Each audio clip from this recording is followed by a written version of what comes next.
Hi there, Larry Horist here, and welcome to So There It Is. We're going to talk about impeachment again. We talk about that a lot.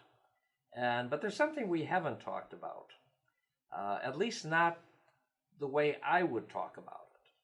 Now, we heard a lot from the media, the pro-impeachment Democrats and their friends in the press, that not only are the Republicans not mounting a very good defense of the president, they mock it, they criticize it, they demean it, but they say the case is closed.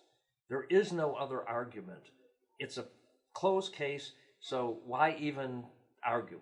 And they say that the Republicans are weak in bringing out the counter arguments because there aren't any. That's basically, and if you again watch television, watch news, watch cable news, they have the same arrogance they always have. Their opinion is fact. Their projection, their speculations are fact.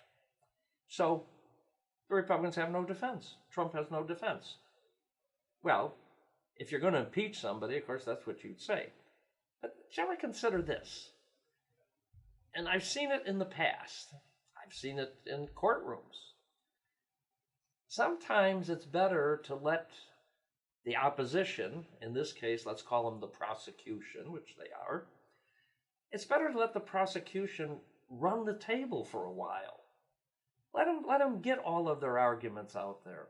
Let them say what people are going to say in testimony and what they did say in testimony and analyze what they said after they said it in testimony and give you the meaning, give you the spin, and appear to be kind of laying in the weeds saying, oh yeah, okay. Because what I haven't seen is the really strong defense that is possible, that is there waiting to be presented. And I've come to the conclusion that the Republicans are playing a very smart strategy here. They're going to let the Democrats just talk themselves on one position until the public is so tired of hearing it, they'll want to hear anything that's new.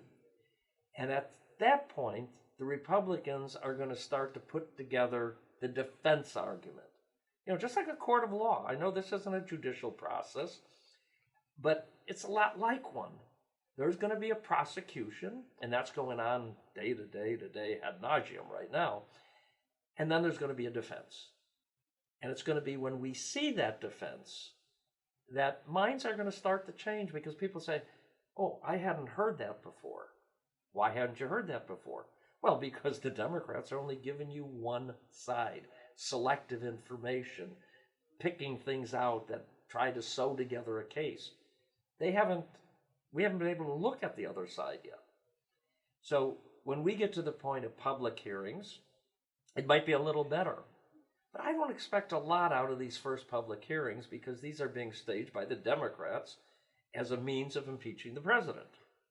So now what we need to do is we need to look at the likelihood of a trial. And there, I do believe the Republicans will come out with both barrels in a full, forceful defense of the president in showing that, for example, the common thing being said today is he had a quid pro quo to get information on a political rival. On the other hand, there's a lot of evidence that investigating Hunter Biden is in the public interest. Because we know he worked for a corrupt company. We know he worked for a corrupt oligarch before the reform president, was elected. We know that. Well, isn't it reasonable to look into why the son of the vice president of the United States with no apparent knowledge of the Ukraine, no apparent knowledge of energy, gets an enormously high-paying job on a board that I don't even know what he did. We should know what he did. What did he do while he was on that board? What did he know while he was on that board? That company's been accused of money laundering. So, as an example, that's the kind of things that are going to be put up in the defense. And I think it's going to be coming. I hope it's going to be coming, because if anything this American public deserves, you and me, we deserve to have all of the facts, not just the Democrats' selective facts, but all of the facts. And then we'll see where this future goes. So there it is.